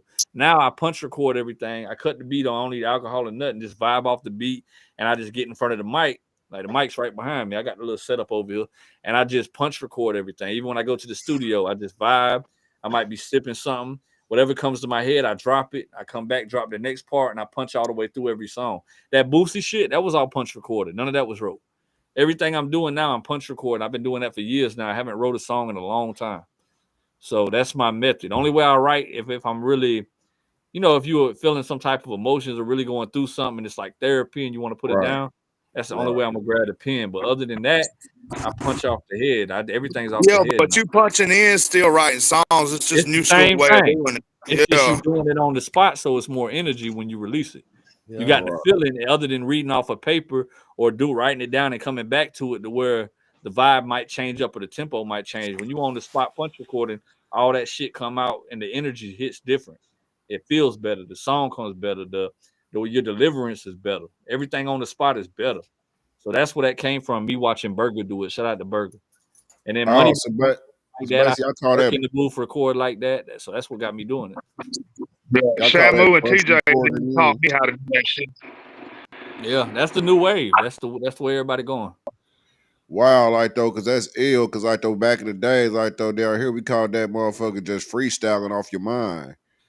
Yeah, but the freestyling in difference the is booth. with freestyling, you know, you keep rapping and then you pick your best shit or you take shit out. Here, you punching each piece. So it's like you write in your head real quick, you drop a line, you stop and you think of your next part, then you drop that and you keep going. Freestyling is just running straight through and then saying, okay, well, that was cool, but I don't like this little part. That's what Future do.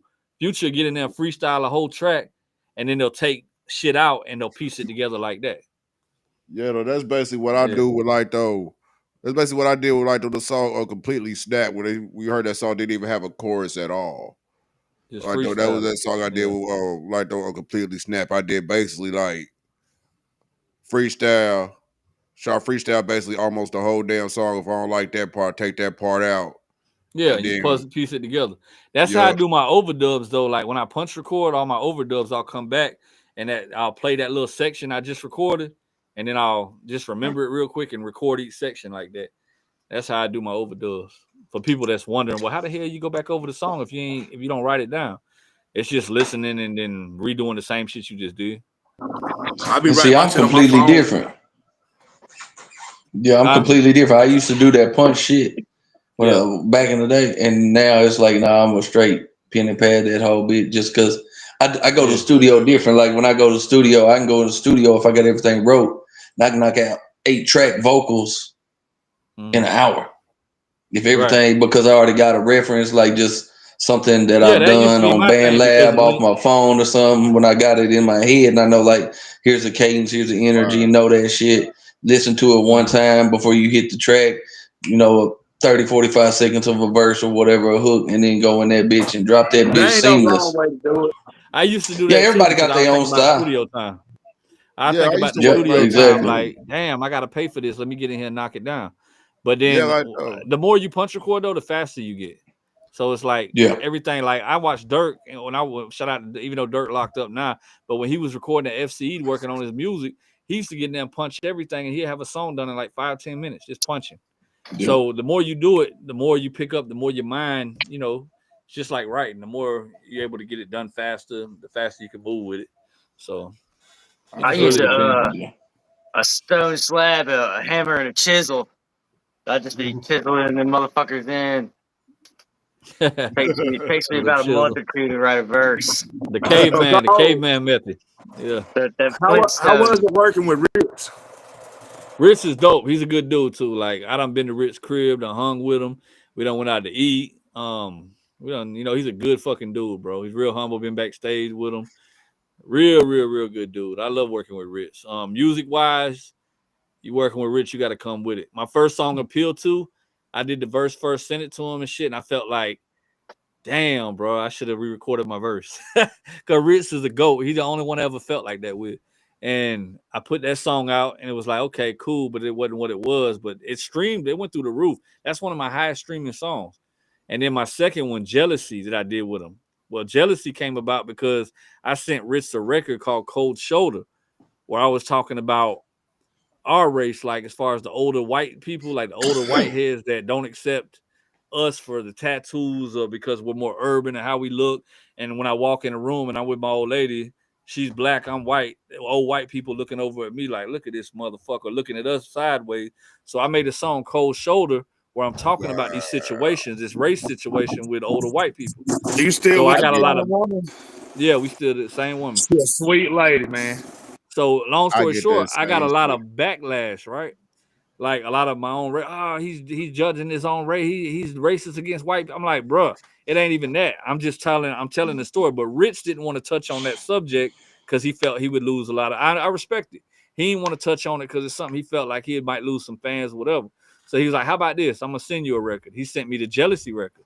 That was even better. Had a hook on it, and he was snapping. Chris Crisis did the scratching shit. And then basically I had an open spot for me, and it was my record he gave to me. He just gave me a song. So I did my thing and put it out. That bitch went. Jealousy is hard as fuck. And I love my verse on that, man. That gave me a chance to kill it. That's a blessing. Yeah, but that came about because the song, and you can check Cold Shoulder out. The song I'm talking about is on the fucking album. What's the album I did the tour to? Welcome to JPG. So Cold Shoulders on Welcome to JPG. Y'all can check that out. But it's basically just describing what motherfuckers go through every day due to our older generation judging us for how we are today. You know what I'm saying? Facts. So I spoke on the whole matter in the song and shit, and people were getting the wrong idea about it. But I was relaying a message on what I go through on what, not even me, other people, everybody go through on a day to day. And a lot of people were like, damn, he judging it. He talking about his own rap. I'm like, no, at the same time, this is reality. Ain't nobody speaking on this. So if ain't nobody speaking on it, why not speak on it? So I'm touching on a topic ain't nobody doing. It's different. Yeah. That's all. And that song went crazy, but it got a lot of controversy. Right. What's up, girl? So that's how the second Rich song came along. And then I got one called Respect I Deserve with Rich. It came along because my DJ, JPG DJ Tyler, he had a song. He had the verse. He's like, bro, I got this Rich song. I don't know what to do with it. He couldn't do nothing with it as far as rapping on it. So I was like, bro, fuck it. I'll give you a percentage of it. Just send it to me. Did that, killed it, put it up. And there we go. 3 Rich features. How you love that? First one came from David J's relationship. Goddamn. Then me meeting him. Go say he put a buck on that bitch. Yeah, I said, okay, send it to me. That's how I got a lot of new features coming up from Columbia. Shout out to him. All these, remember what I was talking about earlier with the Mysticals and all these other artists and shit? My dog's sitting on a whole bunch of shit. So I'm finna go down there and put in some work. Yeah, South Carolina. Shout out to South Carolina. Yeah. SC. Yeah, man. That's what's up right there. Yeah, bro. So let me ask you one more last question, man. What project you looking forward to now for the future? Honestly, I was doing 2 songs a month. I said I was going to do 2 songs a month for the whole year instead of doing a project and just keep dropping. But then I was like, you know what? September, I'm going to give these people an EP. So right now I'm working on an EP. It's going to be like a 6-track EP. I'm dropping September 11th. I got a song called War on there that I'm putting Hard Target on. I got a song with Shaka Man going to be on there. I got to send both of them to records. They're already done. I'm just waiting to get a mix so I can send them off to them.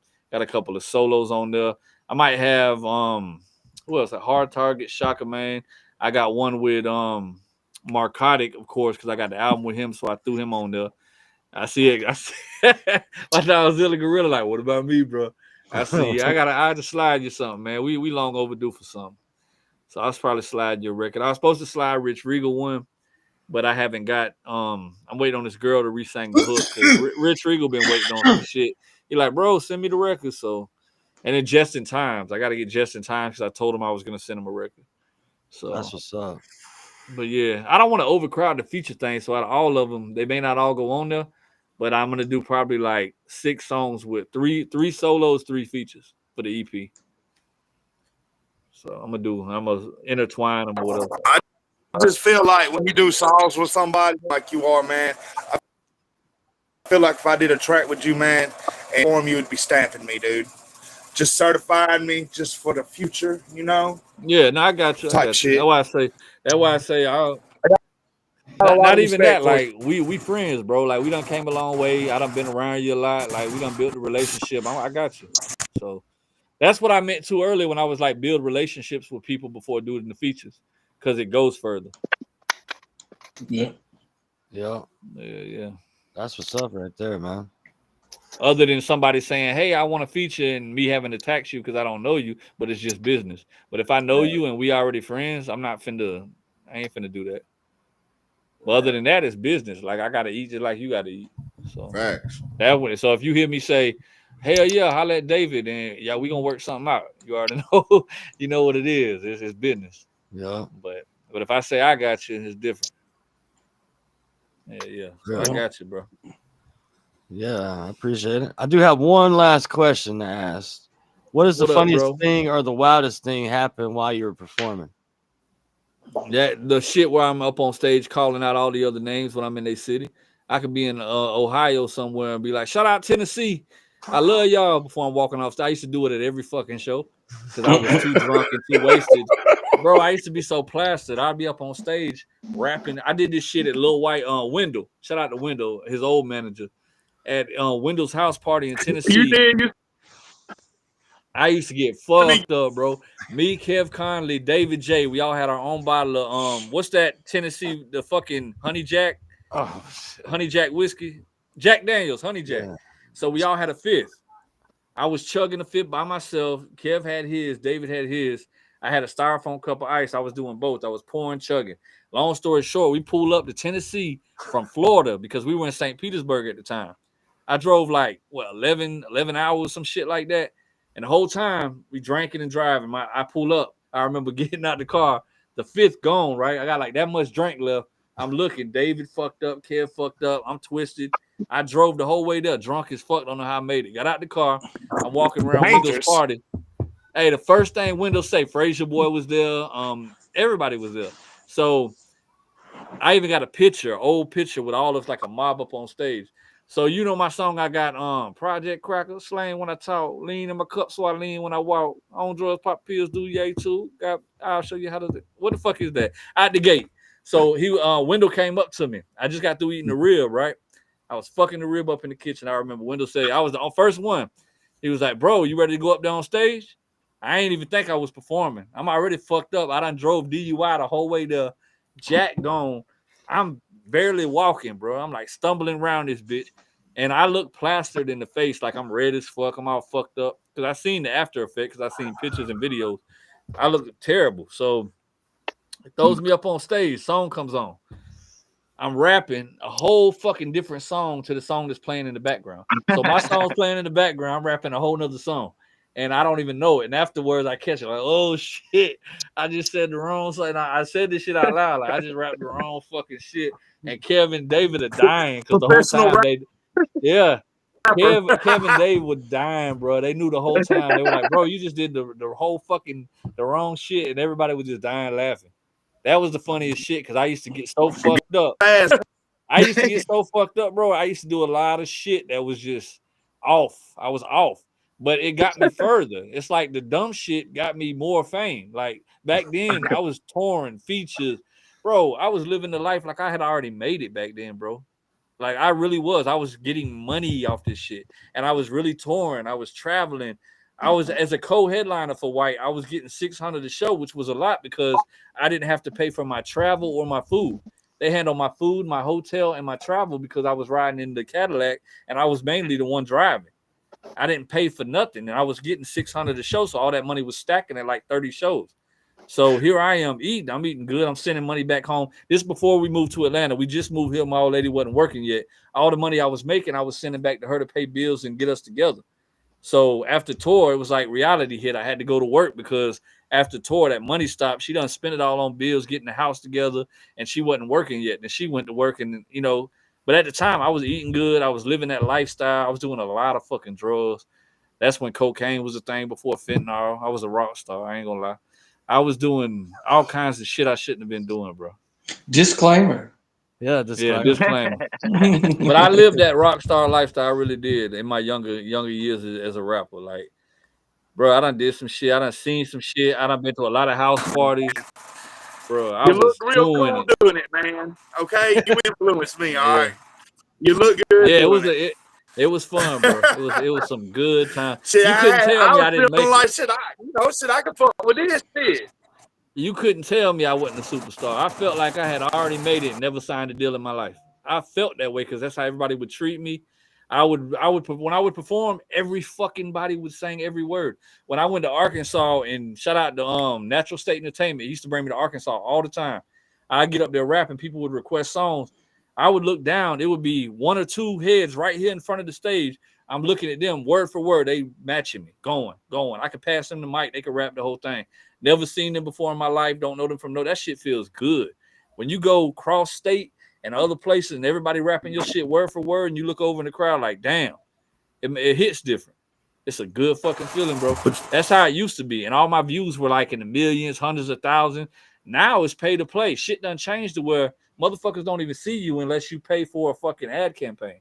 That's the only way you're going to reach these people. Back then, you ain't need an ad campaign. Your shit would go organically. And if your music was good, people would pick up on it and they would follow and they would stream. Now you can't even get a 1,000 plays unless you put an ad campaign on some shit. Yeah. We got to chop it up, bro. 1,000 subscribers, bro. My YouTube right now is 56 or 57,000 subscribers. When I get on live, I get 4 to 5 people that tune in. It don't even do shit. Grills, you seen them? Yeah. I don't do shit. I'm like, what the fuck is going on? Nobody hit the subscription bell or something's going on to where if you ain't paying money, you ain't getting what you used to get. Yeah. So all my shit went downhill compared to what I used to be. If I drop a video now, it's gonna fall like on probably 1,000 people, 500 people. Back then, I drop a video, I'm 100K or better like this in 2 days with me doing nothing. I didn't do shit back then. I just uploaded. I didn't know what a fucking ad campaign was. I found all that out like last year, bro. Because I was like, why ain't I seeing the numbers I used to see? Why ain't people fucking with me like they used to fuck with me? And Bro, people will get on YouTube's there. been changing their content policies up like every 3 months, bro. You know what I still get? I still get these comments on my page. I'll get comments that say, damn, this song is so dope even to this day. It'll be a 7-year-old video and they'll go, whatever happened to this guy? I'm like, dude, I just dropped the video yesterday on my YouTube. But they don't even know that. But they're like, how the fuck are you watching this on my YouTube channel? Whatever happened to this guy when you could just look on my channel and see all the new shit I just dropped? Not to mention the albums I've been dropping consistently. People don't even know I still exist because it ain't reaching the same people, even though I got all these subscribers. I don't, bro. Yeah, they do, man. Look, man, you reached back in the day. You reached back in the day that level of legendary. Yeah, but you're so legendary, dude. I can say your name any room that I say your name in, they gonna know you. You don't give yourself enough credit, dude. I'm telling you, man. You raised fucking legendary, and you're always gonna be that. It's only gonna get better from here. Yeah, that's what people say, bro. I appreciate that. I really do. I thank you for that. But it's like, when it's you, you just feel different, I guess. I don't know. I just feel like I feel like that when the door opened, I feel like a revolving door. Like once I think I'm about to blow, I'm right back where I started. It keeps ping ponging. It's like a fucking revolving door that open, shut, open, shut, open, shut. Just like with that fucking just like with that 1 RPM set down. I thought I had the deal, $30,000 advance coming, boom. Next day you tell me my numbers ain't what you thought, so you can't get me to 30,000, but you still want to sign me. What the fuck? What am I doing all this work for? I'm doing all this work for that advance, for what I signed up for, because I'm thinking, damn, but it's a number game. Everything is numbers. And now, which don't make any sense, because only way you get numbers now is if you pay to play. You ain't getting them because your music's good. Or you become a fucking retard and put on some makeup or tattoo up your face like Stitches and go bricks in my face type shit, and you go viral. That's the only way you're going to blow now. Yo, most of these cats wearing mini skirts now. Most of that bullshit. That shit too. Pocketbooks, nail polish. Everything. Everything in the game. But it's really for attention, though. A lot of it's just so they can say, oh, they're going to talk about me, but it's publicity. So let me do this. I'm seeing hard-ass niggas with Prada bags. It's bad, bro. To each his own, though. I ain't judging. It is what it is. It's just everything's changed now. But when it comes to this music, it's so sad that it's a pay-to-play game now. It ain't even based on your skill, your talent, or what you can bring to the... Whatever happened to just good music, bro? For real, man. For real. That's why I made the Golden Era. That's why I reached out to Do or Die, because I love that group. Bone Thugs and Harmony is one of my favorites. Fucking back when Pac was alive, Biggie, you got all the greats, and now you got mumble rap and fucking shit that don't. Then you got our lane, like the music we make that stands out as different because we're actually saying something, but it only goes so far itself. You know what I'm saying? It's like shit is not what it used to be, bro. And now it ain't even like if you ain't got Balenciaga, Dior, or you ain't rocking thousands of dollar designer when you're doing these videos with all these cars and shit. Urban lane, you can forget about it. Because everybody's looking at you. You already got to look like a god and look like you got this, that, and that going in order for you to blow in that lane, or you can just forget about that shit. So if you ain't got a real dope boy bag, leave that lane alone, because that's all they care about. All the fan base care about is, oh, well, if he ain't got more money than me, what the fuck am I paying attention to him for? That's what it's about over there. It's just about money now. So, yeah, man. If your police record can't speak for you, then it's... Hey, y'all seen that shit with Thugger? Now they got Thugger talking about he's snitching. They pulling out indictment papers on Say Cheese, that platform I was talking about. They got him talking in the interrogation room. He got the tool bag. I got hyper tough. I'm telling you. See, in our lane, that's fine. That's what people encourage, work and real shit. But not the Young Thug lane, but Gunna and all them motherfuckers. He was talking about how they snitched in this, that, and the third. Now they got paperwork on Thug saying he snitched when he was in court, and then he's trying to justify it. That's my lane right here, nigga. Tools, I hear you. He got a wrench for real. But y'all know how it is. It's different lanes with this rap shit now. It Nigga, ain't my all lane based up right under here, one thing. motherfucker. Like What, did the if you show come say in a sponsor with Harbor Freight or something? if you go in the urban lane, like with the Boosie, the Migos, and all that, and you mention a Ritz or you mention, of course they gonna know Jelly Roll because he went worldwide for country. But you mention people that's in our lane, like Tech Nines, and they'll be like, "Who the fuck is that?" Ain't nobody gonna know who that is. But the minute you mention a Thugger or I've been banging Tech it's Nine just back different. when that dude was just a battle rapper, man. Yeah. Motherfuckers don't know back when, about Tech But Nine, he falls man. in a different lane. Like Strange Music, it can fall in over here with the country rap and all that. Because even though it ain't country rap, they all Shout got out the to same Chad. fan base. That I same remember fan back base when is Strange intertwined with all Music. that. I remember back when Strange Music was just like 2 or 3 niggas on the block. Strange music. Strange Music was like the Strange Music started off small than a motherfucker. Then they came out of fucking nowhere, nigga, and just put their ass out there. But my point is, you see how they don't fit in that genre with the urban lane. They don't fit over there. It don't fit Right. with like your Migos and all that shit. So it's different lanes to this rap shit, bro. It is different, yeah. Yeah. Yeah. Bro, you just gotta And find the your fan lane and bases run are in that different. The motherfucker. fan bases are different. They judge you different. Everybody Yeah. over there judges you a certain way. You gotta find your own lane and run like hell in that motherfucker. Right. Yeah. Even though like Straight me, up. I don't feel like I'm not a country rapper. I'm not like country rap, but they put me there because the people I work with. So But you a rapper whatever. from the country though. Yeah. But you know what I'm saying? That's just what that people will put a label on you regardless of what you say you ain't. So you just gotta accept it for what it is, which I do. I'm like, whatever. That's why we say street country over here. Street country. Shocky. What the fuck? Shocky's gay lover. I always Shit, shout you out. Dude, there's some gay crazy lover. Like, names in here, dog. Motherfucker, nothing about my style fit, nothing in country rap, but yet though I'm trying to put myself in this era. Like I'm a gutter ass rapper. I rap some gutter ass Just make shit, you a bro. That's what banging I ass do. beat and But put they some still banjos put in me the over there. background. But that's another thing. That's what I do too. I'll grab some country rap beats and murder them bitches in my own style. And it just fits because I already got that fan base, so it makes sense to do it anyway. That's what I did with Shot from the Bottle with Bubba Sparks. That shit went through the roof. Look, he just explained Zilla Gorilla's music career. Oh man. Like they were basically telling me, I remember Charlie 1080 said, bro, if Bubba had that record, that would have put Bubba back where he needed to be. And that's what they were saying about Shot from the Bottle. I was like, well, shit, tell Bubba, come on, let's do an EP, let's work. We ain't never do it though. But hey, that Shot from the Bottle's the one, bro. Still got time. Yeah. I see Bubba been working lately. He been doing a lot of good shit. Two questions. What's the greatest thing that you think that you've achieved this long of doing music? The greatest thing is popularity, being able to build a fan base to where people know my music. Something I can be proud of when I see people singing my shit, to where I feel like I've touched people in different ways. I get letters on Instagram still, suicidal shit. Like people like, bro, your music helped me through this. I felt like this or that.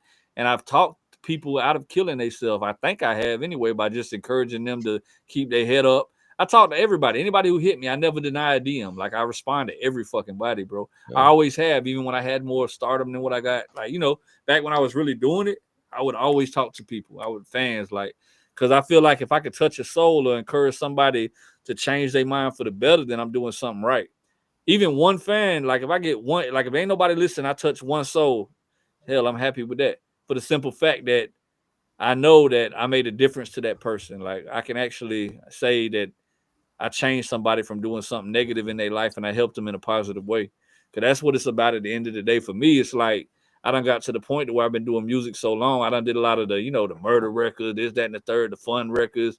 And then you got your more serious depression records where you're going through shit and you're doing it for therapy. And the shit you drop, you don't even realize how other people relate to it.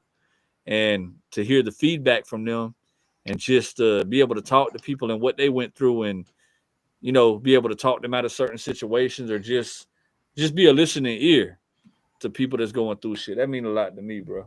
For real. Yeah. All right, one more question. We gonna okay. What's my worst fuck up was whenever before I even had a fan base, I remember I did a showcase for Sony. It could have changed everything. Sony Records, they did something in Orlando, Florida, and there was like a showcase for artists. I got up there and couldn't remember any of the words to the song I was finna perform. So now, before I went up there, I just recorded the song. So I was in the car outside of the auditorium thing, going over the song the whole fucking time. Then when that bitch came on, bro, I froze up. I was like, this with the mic, couldn't remember none of the fucking words, shit's blasting out. I got a crowd of execs and people all in front looking at me. Song was so fire though, they started clapping, trying to get me into it, trying to get me going, encouraging me, but I couldn't get into it because I didn't remember the fucking word. I think we all go through that as young artists. The stage can be very intimidating. That was in the beginning. Your blood gets the pumping and shit. It's a whole different experience when you're on that standing stage lights. But the problem with that was, I know if I would have did it right though, that could have changed my life right then. That was Sony Records because people got deals that day. That could have changed everything for me. But being the fact that just let me know, God showed me I wasn't ready yet. I had to go through other shit first. Amen. Which is why I am where I am now. That was before the On My Way Now. It was before the flying solos, before any manager, before people knew who I was. That was one of them, okay, I want to rap type shit. I'm already rapping, but don't nobody really know me, but I know I'm good enough type shit. That's what that was back then. Facts. Gotcha. Yeah. And I can say this, look, I'll co-sign on this because I've met White Gold, man. He's a very genuine person.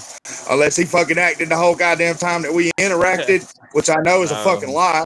He's very genuine, y'all. Like this guy right here, he comes humble. He comes real with it now. He ain't gonna play with you. But absolutely, man. I got mad respect for you, dude. I'm glad I got to meet you. I hope to meet you again. Yeah. I hope to work with you maybe one day, man.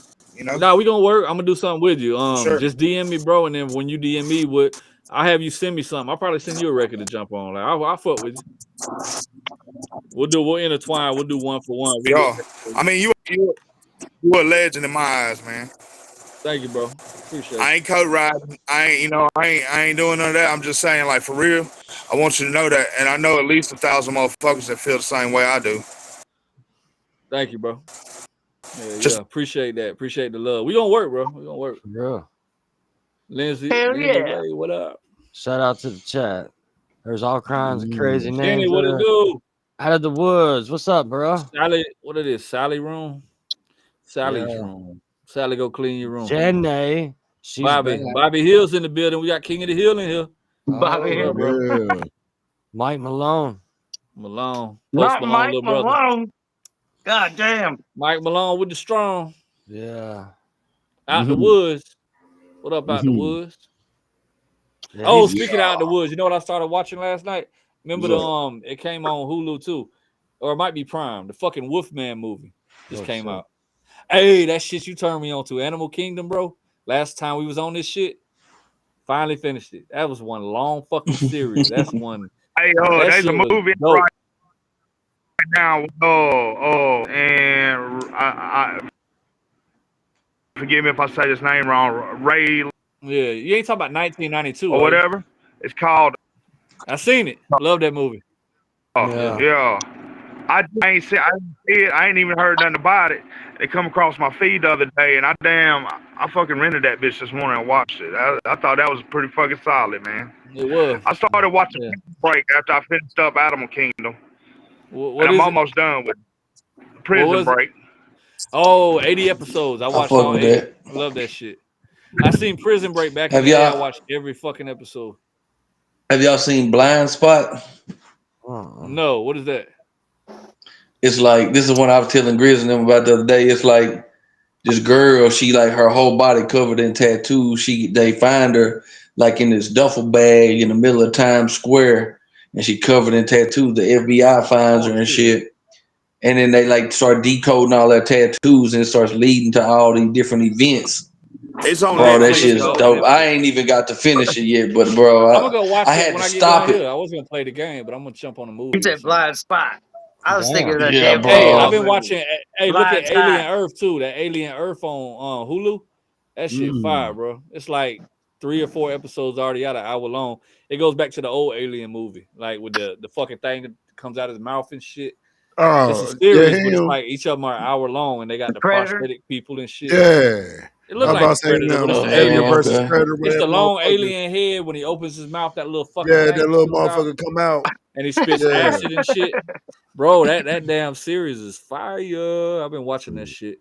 It ain't even complete yet. Every week they're dropping a new one, but it's like 3 or 4 episodes out, so you got time to catch up. All of them are an hour long, and it is good as hell. It's called Alien Earth. It's on Hulu. That's why I ain't finished Blind Spot, because I was watching that shit, like binge watching that shit one day when I had shit to do. I was just bullshit. Animal Kingdom had me doing that. And I fell asleep. Like crazy. I fell asleep watching it though, and it like played through like 4 or 5 episodes. And I went back and I'm like, damn, I was like, damn, now I gotta go back and figure out where I left off at. I'm gonna check that out when I get done. I'm gonna watch that shit, Blind Spot. For real. Yeah, bro, it's fire. I just finished the goddamn the new episode of the what's that shit? The Killing the Game movie, Chinese shit. Squid Game. I just finished Squid Games, the second one. Yeah. It was only a couple episodes. Wait till you see. Wait till you see the finale. The like ain't that the episode season? Nah, bro. Yeah, I gotta it's watch 3 that seasons. I just watched the last one, the one where he made it to the island finally, and the fucking what happened?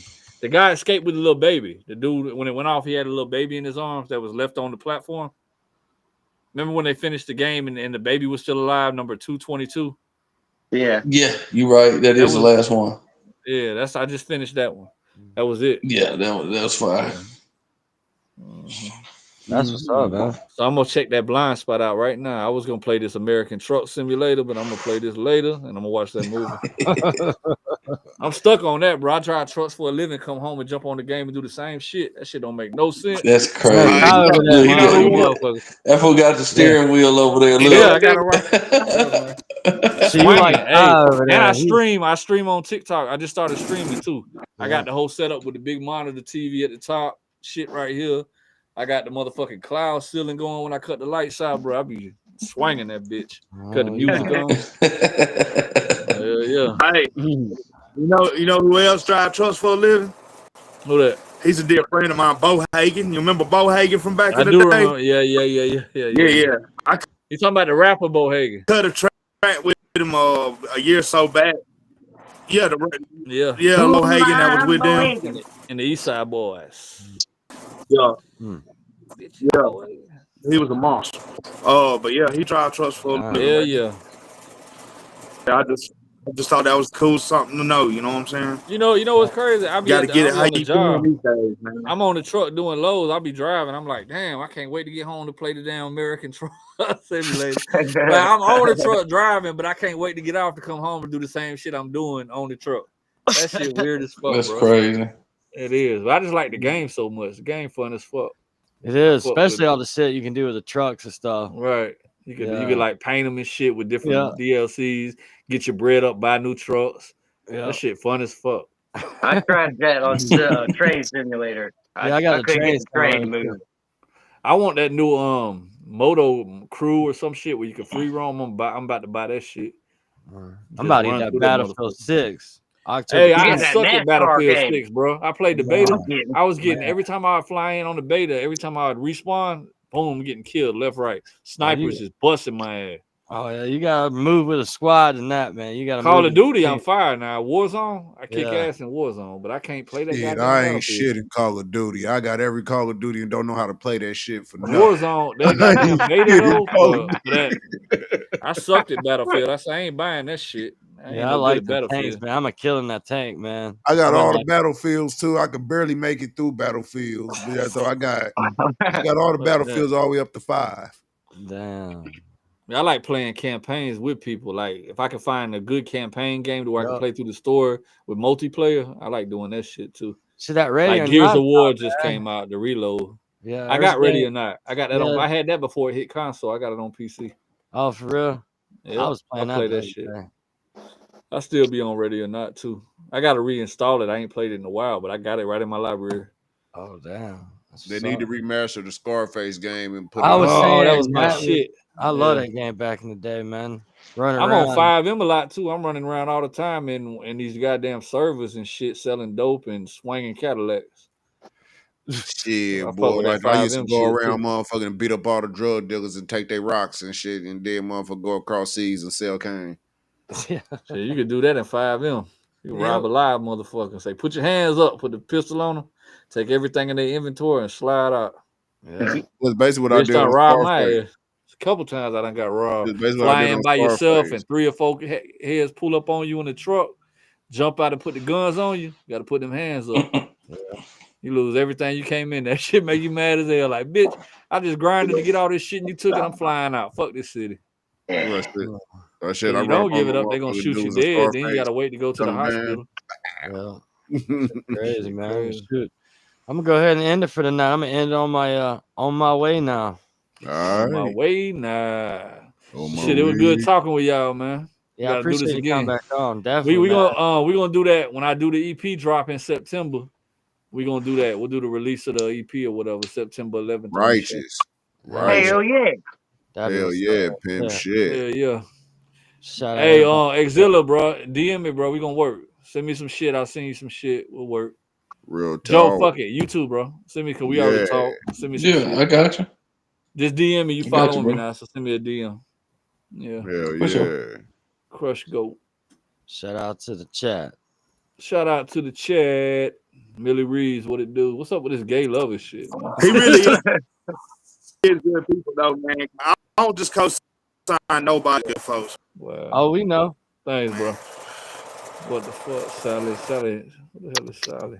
Drop that beat, baby.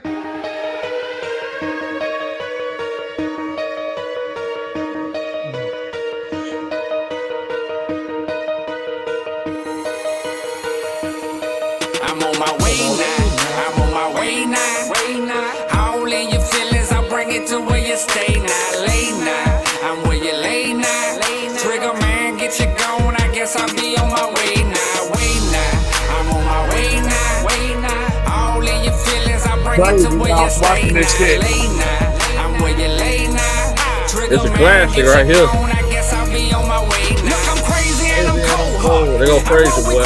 On my level, yeah, we all retarded. Sipping Crown by the jug, Wendell in the background. I got your bitch showing pussy, telling me to taste. Get out my face with all that sentimental feeling shit. I'm from a wicked ass place where they killing shit. 7-7 Deuce, I finally got up on the map. A lot of people I ain't seen in Put years. me on and let me in the games around. Catch me bumping 666 in my legs sliding. Off in Tennessee with White in the studio vibing. We getting money around here on the paper trail. And if you cross me in my camp, flame it on the heaven where killers dwell. And I'm lurking in these city streets. For anybody fucking with me talking about his beef, I guarantee you don't want him, bring it to your crib. Mask up and put the barrel in your fucking rib. Your fucking rib. I'm on my way now. I'm on my way now. All in your feelings, I'll bring it to where you stay now. Lay now. I'm where you lay now. Trigger man, get you going. I guess I'll be on my way now. Way now. I'm on my way now. All in your feelings, I'll bring it to where you stay now. Lay now. I'm where you lay now. Trigger man, get you going. I guess I'll be. I got 5 dudes packed off inside of my Cadillac. Riding through the M-Town, pistol cocked in my lap. If anybody ever got a problem with me, I got my out-of-town shooters. They'll solve it with me. From Tennessee to St. Petersburg, shots burst. 4.5s, AKs, 9 millies, and Mossberg. It's not an issue to come and get up with you. I throw shots, stay right on the box, they tag tissue. Yo, man, they miss you. Don't fuck with the click, dude. I'm crazy as white gold is with the shit too. We money makers on a paper chasing on to get it. We hit the interstate, take your way, quickly flip it. What up, big cab? What up, you know it's always business. Now the dude is out my way, we can go get into Memphis. I'm king around here, ain't no one above you, boy. Now that I am on my way, can't nobody touch your boy. Way now, I'm on my way now. All in your feelings, I'll bring it to where you stay now. Lay now, I'm where you lay now. Trigger man, get you going. I guess I'll be. That's the house I was staying in right there for 3 months after the tour. Or during the tour. That's that was in my dope as fuck. That's my partner Laylo who died of cancer. They had a blunt this fucking long in the video. Watch this shit. Hear that shit. They had that motherfucker staining around the whole room. Wendell ass. Window Yo, State. Grizz, I'm that take you back right there. I remember we was on tour. We pulled up at a fucking dispensary. I mean, y'all both slick, man, but like I think your verse was a little bit better. You know what I'm saying? I Honestly. did that song just for White. That was like when I talked about catering to the artists for them. Bro, we was on tour. We pulled up to a dispensary. Got a fucking they were like, bro, you gotta hit this shit because we in a what's it called when you in a. I ain't trying to be funny, but I forgot he was even on the song. I went to sleep in the back of the goddamn truck and ain't wake up the rest of the way. I was all fucking weed, bro. That shit had me so high. I was fucked up during the tour. Started off driving, woke up and then wound up in the back seat, slump.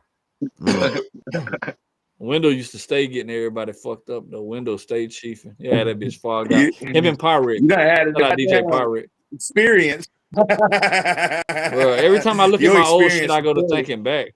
I think about a lot of shit. I'll look at old pictures sometimes on Facebook and just smile, bro. Like I done did some shit in my life with this music. Like I done been some places. I done seen a lot, bro. Yeah. That's why I was asking you. Like I got so many more questions to ask you. I'd rather probably do it in the DM, but I'm just saying, like, hey, even to this day, like I tell people, even my old lady, I'm like, you know, I've been places I would have never went and cities I never seen, would have never thought to go if it wasn't for this music that brought me there from promoters bringing me. Yeah. I did fucking New Mexico, bro. What the fuck am I doing in New Mexico? I did shows that I never would have been to New Mexico. That fucking promoter, shout out to Levi with Middle of the Map Promotion brought me to New Mexico. Like, what the fuck am I doing over there? So long story short, and I love New Mexico. I will go back just to visit, but I got to see shit off the music. I got paid to go there. What I made? I made $1,500 to go to New Mexico, paid vacation, just to go hang out in Mexico and do a show for like a 20-minute set. Bruh, music take you places, bro. It will take you some places. That was my highlight, though. And that ain't even when I was popping. That was actually recently. Like, that was a couple months back when I did that New Mexico shit. Y'all remember? Y'all seen the flyers and shit I put on IG for the ones that's on there. I did Texas. I did a whole little 3-city run. Forgot what part of Texas. Lubbock, Texas. That's what it's called. Yeah, that's West Texas. Lubbock, really. Texas. And I did Richmond, Texas. Either Richmond, Texas, or something like that. Lubbock in that place. I did both of them. Now, the last show in Texas didn't turn out too good. Wasn't really nobody there. The other two did really well. But, yeah, man, music take you places you never thought you'd go. Besides trucking. Trucking and music's two things to where you'll travel and see a lot of shit you never thought you would see. Especially being from Florida, flat ground. Never would have thought, man. For real. Only reason I'm in Atlanta is because of music. I moved here because I told myself, I'm like, every time I get booked, it's always way out. So move somewhere to where I'm closer, so it's less of a drive and I see more of my money. So like when I get booked and shit, I'm able to pocket more of the travel expense. That's the whole point of moving to Atlanta. Yeah, you right about that. But yeah, y'all, it's been fun, man. Gotta definitely do this again. Yeah. Shout out to everybody. Shout out to the chat. Carasota, Crushed Ice. Yeah. Kai, Grism, Joe, Zilla, Rue. Been real, y'all. I'm about to go watch this. Hey, I'm about to tell you what I think of Blind Spot in a minute, bro. Just like I did at Zilla. I was like, bro, you turned me on to some real shit with that Animal Kingdom. Bro, it's gonna blow your mind. The first like 2-3 episodes, you're gonna be mind blown, bro. And that's you're what like, damn, this hoe gonna be fire. I'm about to go watch that shit. Look, I'm gonna give you a little hint. When the second season come around, or the second whatever series or whatever, the second part of it, bro, they come down and they hit this bitch with a black light and they expose all new tattoos, bro. Damn. Okay. That's like the start of it. So it's like just watch. It's fire, bro. Hell yeah. Appreciate the recommendation. All right. Appreciate everybody, man. All right. Much love, y'all. All right, y'all. Till next time. Peace. Wash your goose.